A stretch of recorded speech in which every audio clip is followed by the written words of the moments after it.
Hello students, हम लोगों ने अभी तक स्टडी किया कैपेसिटेंस ऑफ कंडक्टर। कोई भी कंडक्टर लें तो उसकी अपनी कैपेसिटी होती है, that is capacitance of conductor. चलिए एक चीज़ बताता हूँ बड़ी इंपॉर्टेंट, राइट। देखिएगा, आपने एक प्लेट ली, राइट, जस्ट प्लेट बेटा, ओके। एक प्लेट ली आपने, ये पॉजिटिव, इसका मैं नाम रख देता हूं ए प्लेट, राइट। और यहां पर आप ऑलरेडी जानते हो कि जो भी हम चार्ज देंगे प्रोपोर्शनल टू वी होगा, और Q is equal to C V, right. तो C is equal to Q upon V, okay. तो यानी कि यहां पर C जो है वो आपका कांस्टेंट बहुत अच्छे से हम जानते हैं, ठीक है ना, कि जो कैपेसिटेंस है वो कांस्टेंट है। मैथमेटिकली भी ये हमें यहां से मिल रहा है बेटा। अब हमने क्या किया, बेसिकली हमने इसके साथ में एक अनचार्ज प्लेट हमने यहां पे ली। ये देखिएगा इस तरीके से, ये अनचार्ज प्लेट है, बट ड्यू टू इंडक्शन इस तरफ जो है ये नेगेटिव चार्ज इंड्यूस हो जाएगा और इसकी बैक साइड में ये पॉजिटिव हो जाएगा। क्लियर? टोटल जो है चार्ज इसका 0 है। अब इससे क्या इफेक्ट पड़ेगा, देखिए बेटा, आप जानते हो कि नेगेटिव चार्ज का पोटेंशियल नेगेटिव होता है, पॉजिटिव चार्ज का पोटेंशियल पॉजिटिव होता है। तो ये जो नेगेटिव चार्ज है, ये वाला बेटा, ये जो नेगेटिव चार्ज है, ये इसकी पॉजिटिव पोटेंशियल को थोड़ा सा डिक्रीज कर देगा। ध्यान से मेरी बात समझिएगा, ए प्लेट पर पॉजिटिव चार्ज है, उसका पॉजिटिव पोटेंशियल है, राइट।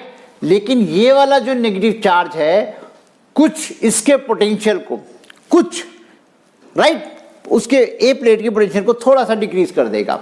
हालांकि आप ये भी कह सकते हैं कि पॉजिटिव भी तो है, अगर ये डिक्रीज करेगा तो ये इंक्रीज भी करेगा, डेफिनेटली, बिल्कुल सही बात है। लेकिन ये ज़्यादा इसके नियर है तो इसका इफेक्ट ज़्यादा होगा, इसका इफेक्ट कंपैरेटिवली कम होगा। तो ओवरऑल वो डिक्रीज ही करेगा, ठीक है ना, क्योंकि नेगेटिव से डिक्रीज करेगा, पॉजिटिव इंक्रीज करेगा, तो ओवरऑल जो है वो थोड़ा सा डिक्रीज करेगा।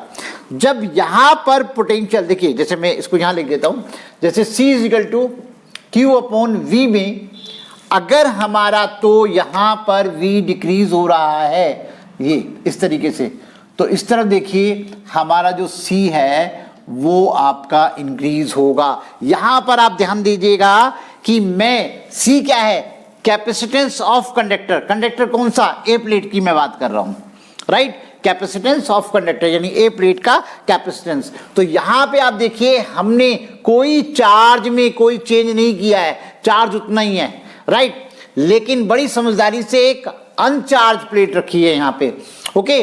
अब उस अनचार्ज प्लेट ने ओवरऑल इस पे क्या इफेक्ट डाला, इसने इफेक्ट ये डाला कि इसका पोटेंशियल डिक्रीज हो गया, और अगर इसका पोटेंशियल डिक्रीज होगा तो डेफिनेटली इसका कैपेसिटेंस जो है वो इंक्रीज हो जाएगा, ठीक है। पॉइंट समझ में आ रहा है बेटा। अब देखिए इसके बाद हम एक काम और करेंगे, यहां पे हमने क्या किया, इसकी अर्थिंग कर दी बेटा। जब हमने इसकी अर्थिंग कर दी तो ये सारा का सारा पॉजिटिव चार्ज अर्थ में फ्लो हो गया। अब जरा देखिएगा यहां पे इसका क्या इफेक्ट पड़ा कि अब इसका V और ज्यादा डिक्रीज हो गया, और अगर, क्योंकि अब तो नेगेटिव चार्ज रह गया, वो डिक्रीज करने का काम करेगा, ठीक है ना। तो अगर V डिक्रीज होगा तो पहले के कंपैरिजन में हमारा C बढ़ जाएगा और ज्यादा इंक्रीज हो जाएगा, राइट। तो बेसिकली यहां पे क्या हो रहा है कि हमारे, ये देखिएगा चार्ज को, देखिएगा चार्ज में कोई चेंज नहीं है, राइट। तो यहां पे अगर हमारा V डिक्रीज होगा तो C इंक्रीज होता चला जाएगा। इस तरीके से अभी तक हम इस थ्योरी के हिसाब से ये मान करके चल रहे थे कि हम कैपेसिटेंस को चेंज नहीं कर सकते, ठीक है ना। जो हम एग्जांपल देते थे कि भाई कंटेनर के कैपेसिटेंस को आप कैसे, कंटेनर के कैपेसिटी को या कैपेसिटेंस को आप कैसे चेंज कर लोगे, नहीं चेंज कर सकते। तो अभी तक हमारे दिमाग में यही बात थी कि हमेशा कांस्टेंट रहेगा, लेकिन हमने इस तरह का अरेंजमेंट कर दिया, और इस अरेंजमेंट के हिसाब से जब हमारा V डिक्रीज हुआ तो हमारा जो कैपेसिटेंस है वो इंक्रीज कर गया। ओके, तो अब जो फाइनली ये कैपेसिटेंस किसका होगा, प्लेट ए का। देखिए बेटा, ये थोड़ा सा इनजस्टिस हो जाएगा कि अगर हम ए की बात करें, राइट, और साथ में बी को ना लें, क्योंकि बी जो है बड़ा इंपॉर्टेंट रोल प्ले कर रहा है इसके साथ में, राइट। तो हम केवल अगर ये कहते हैं कि कैपेसिटेंस ऑफ कंडक्टर ए, कोई अच्छी बात नहीं होगी, राइट। तो इसको पूरा, इसको एक डिवाइस कह दिया गया, राइट, और इस पूरी डिवाइस को एक नाम दिया गया कैपेसिटर। ओके, अब आप लोग समझ गए होंगे कि हमारे इस टॉपिक का क्या नाम है। तो हमारे इस टॉपिक का नाम है capacitor. Capacitor, right. Capacitor, capacitor means दो कंडक्टर्स हमने लिए यहां पे। Capacitor means arrangement of conductors which can store large amount of charge is called capacitor. ध्यान से मेरी एक बात और सुन लीजिए, क्या है ये, arrangement of conductors which can store large amount of charge is called capacitor, right. तो अब हम कैपेसिटेंस ऑफ कैपेसिटर बोलेंगे। आपसे पहले हम क्या कर रहे थे, कैपेसिटेंस ऑफ कंडक्टर, और अब हम पढ़ेंगे कैपेसिटेंस ऑफ कैपेसिटर। तो यहां पर इस डिवाइस की, जिसका नाम हमने दिया है कैपेसिटर, कैपेसिटी बहुत ज्यादा बढ़ गई, कैपेसिटेंस बहुत ज्यादा बढ़ गई, तो इसको नाम हमारा पड़ जाता है ये आपका कैपेसिटर। तो यहां पे अब जो है हम सी को क्या बोलेंगे, अब हम सी को बोलेंगे कैपेसिटेंस ऑफ कैपेसिटर। तो यहां पे ये हमारा हो जाएगा कैपेसिटेंस ऑफ कैपेसिटर, राइट। अब देखिएगा क्यू क्या होगा, क्यू होगा चार्ज ऑन कैपेसिटर। तो Q is charge on capacitor. इस चीज को भी अच्छे से समझ लीजिए, charge on capacitor means charge on plate A है, हालांकि उतना ही चार्ज बी प्लेट पर नेगेटिव भी होगा, ये ध्यान रखिएगा। लेकिन अगर आपसे बाई चांस कोई ये पूछ ले टोटल चार्ज ऑन कैपेसिटर कितना होता है, हमेशा उसका आंसर 0 होगा, राइट, क्योंकि जितना पॉजिटिव होता है उतना ही नेगेटिव होता है। ध्यान देना, इस फर्क को समझो।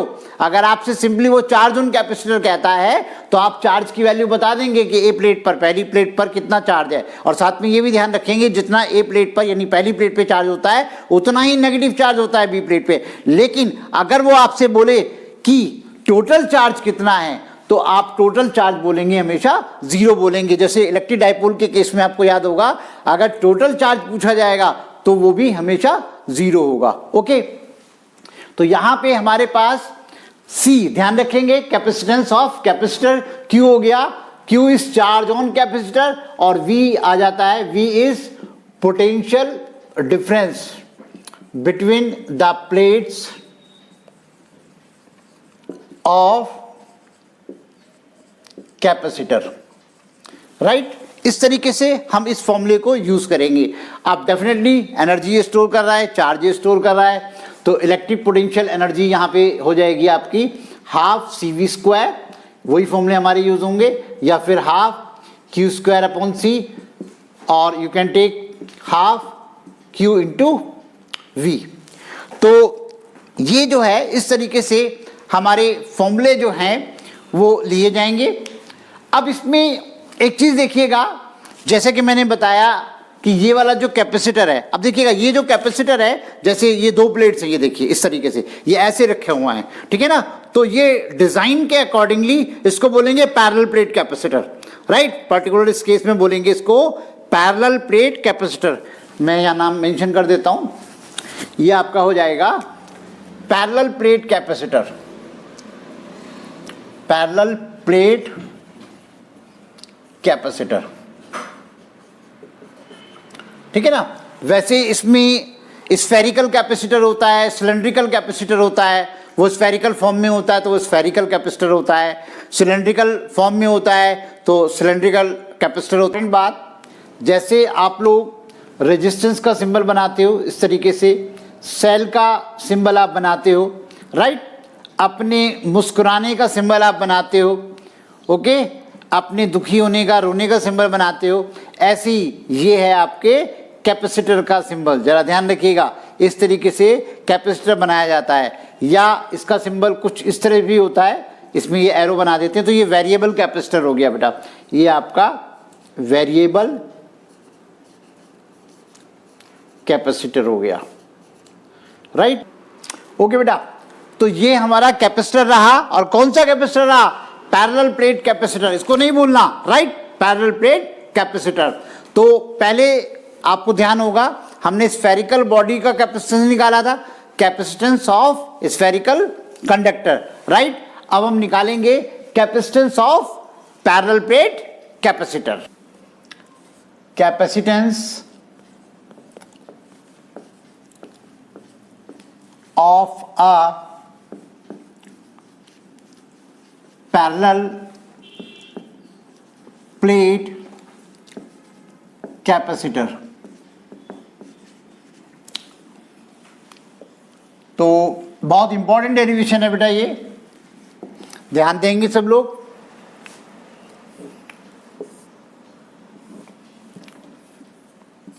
ये आपकी पॉजिटिव प्लेट, ये आपकी नेगेटिव प्लेट,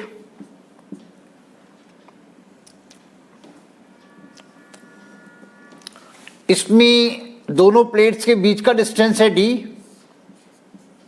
राइट। यहां पर मैं लिख देता हूं, d है आपका डिस्टेंस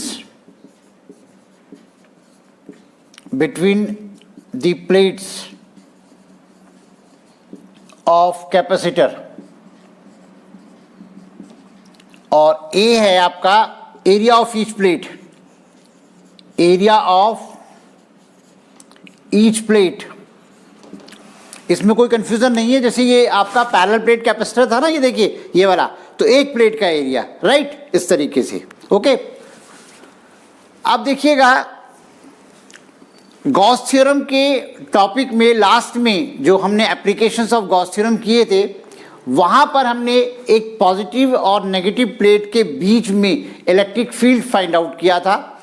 हो सकता है काफ़ी बच्चे भूल गए हो, राइट। चलिए, वो electric field between the plates आपका होगा E is equal to sigma upon epsilon naught. इस फॉर्मूले को आप अपनी कॉपी में जाकर के चेक करेंगे, right, E is equal to sigma upon epsilon not.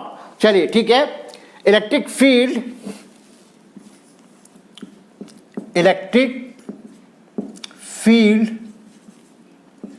Between the plates of capacitor E is equal to होगा sigma upon epsilon not, and here sigma is surface charge density, charge per unit area is called surface charge density sigma. तो sigma की यहां पर value हो जाएगी Q upon A। तो ये आपके पास हो गया दिस वन बेटा, ये आपकी E की वैल्यू हो गई E is equal to Q upon epsilon naught A। इसको यहां मैं थोड़ा सा ठीक करके लिख देता हूं, E इज इक्वल टू आपके पास हो गया Q upon epsilon naught into A, number 1 equation. अब मान लीजिए इन दोनों प्लेट्स के बीच में पोटेंशियल डिफरेंस V है। Suppose V is potential difference between the plates of capacitor, right। तो इलेक्ट्रिक फील्ड यहां पर होगा E is equal to V upon D, right. अगर V पोटेंशियल डिफरेंस है, D डिस्टेंस हो गई, तो इसके बीच में जो इलेक्ट्रिक फील्ड होगा E is equal to V upon D। Formula कहां से आया? याद करो E is equal to minus dV over dr, relation between electric field and potential, वहां से ये निकाला है। ओके बेटा, तो इलेक्ट्रिक फील्ड ये निकल के आया, इससे ये निकल के आया, तो आगे लिखिएगा from first and second, from equation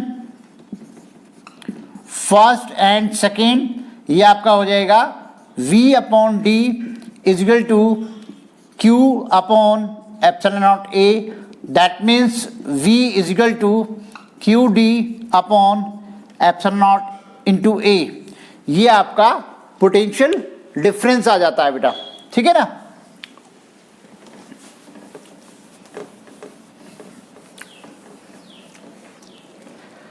अब आपकी कैपेसिटेंस की डेफिनेशन क्या कहती है?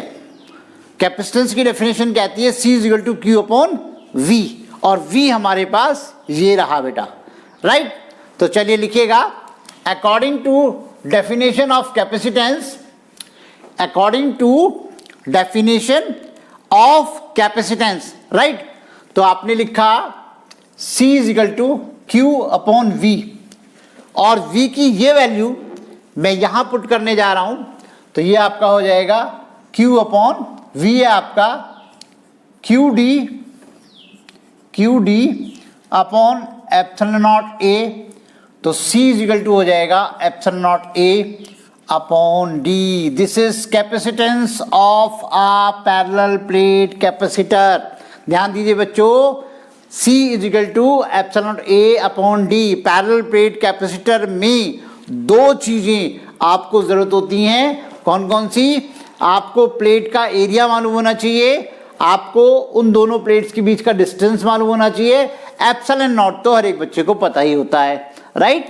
परमिटिविटी ऑफ फ्री स्पेस जो कि होता है 8.85 इंटू 10⁻12, राइट। चलिए खैर, यहां पर आपका कैपेसिटेंस आ जाता है पैरेलल प्लेट कैपेसिटर के लिए, ओके। इससे पहले हमने क्या किया था? कैपेसिटेंस ऑफ स्फेरिकल कंडक्टर, और आज हमने क्या निकाला?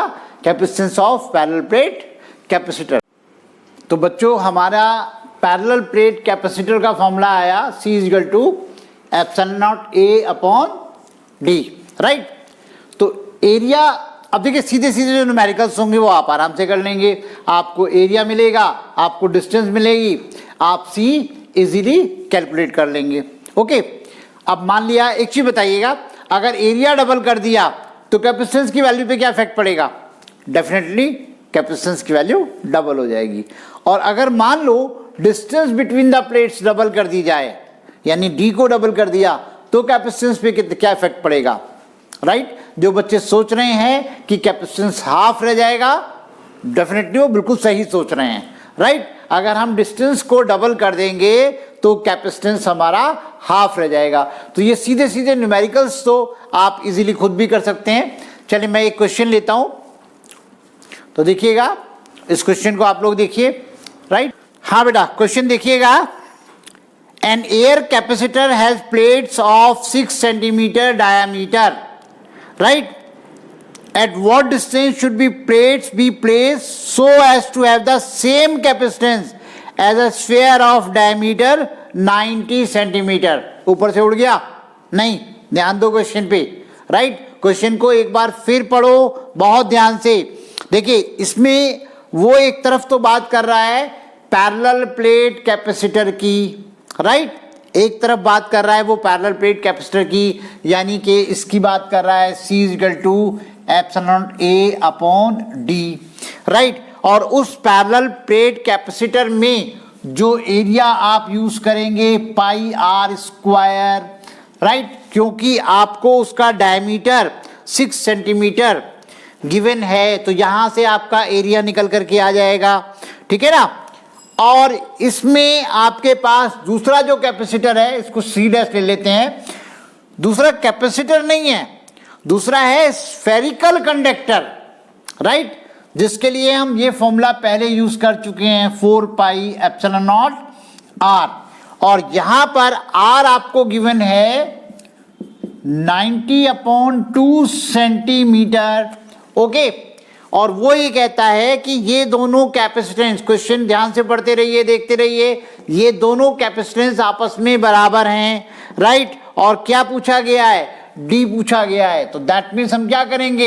Epsilon naught A upon D is equal to 4 pi epsilon naught R रखेंगे। तो आप देख पा रहे हो इसमें D केवल अननोन है जो इजीली निकल आएगा। मैं इसका फाइनल आंसर दे रहा हूं, तो आपकी आ जाएगी 0.5 इंटू 10⁻³ मीटर। तो नेक्स्ट क्वेश्चन है बेटा हमारा, the plates of a parallel plate capacitor are 5 mm apart and 2 metre square in area.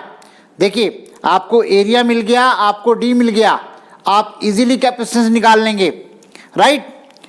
यहां पर आपको D हो गया 5 mm, चेंज आप करेंगे खुद ही, ठीक है, मैं कोई यूनिट चेंज नहीं कर रहा हूँ। और एरिया आपका हो गया 2 मीटर स्क्वायर, तो यहाँ आपके लिए सी निकालना बहुत इजी हो गया, मैं कैलकुलेट नहीं करूँगा, राइट। ये हमारा फर्स्ट पार्ट था बेटा इस क्वेश्चन का, ठीक है ना। हालांकि मैं इसका फाइनल आंसर बता देता हूँ, ये आपका आएगा 3.54 इंटू 10⁻⁹ फैरेड, राइट। अब इसमें आपसे कहा है the plates are in vacuum, a potential difference of 1000 volt is applied across the capacitor. 1000 volt का वोल्टेज इस पे अप्लाई किया हुआ है। तो आपसे पूछा गया है कि the charge on each plate, right. Second part में आपसे चार्ज पूछा गया है, तो ये तो बहुत ही सिंपल हो गया बेटा, Q equal to CV, C आपके पास है, V आपके पास है, Q निकल आएगा, राइट। इसका आंसर भी मैं आपको बता देता हूं, इसका आंसर है 3.54 इंटू 10⁻⁶ कूलम, राइट। और थर्ड पार्ट में आपसे कहा गया है electric intensity in the space between two plates, दोनों प्लेट्स के बीच में कितना इलेक्ट्रिक फील्ड है। ये देखिएगा आपका जो इलेक्ट्रिक फील्ड निकल आएगा वो तो बहुत सिंपल हो गया, E is equal to V/D से, राइट। और चाहें तो आप E इज इक्वल टू σ/ε0 से भी निकाल सकते हैं। और ये वैल्यू बेटा हमारी आएगी 2 इंटू 10⁵, राइट। ये आपका वोल्ट पर मीटर, 2 इंटू 10⁵ वोल्ट पर मीटर। बेटा मैंने इस क्वेश्चन को पूरा सॉल्व नहीं किया है, और आपसे मैं ये उम्मीद कर रहा हूं कि सारे ये मैंने आंसर्स आपको दे दिए हैं, तो मेरी वीडियो के बाद पूरा का पूरा इसका सॉल्यूशन आप निकालेंगे, और अगर कोई प्रॉब्लम आएगी तो आप मुझे बताइएगा। ओके बच्चों, दैट्स ऑल।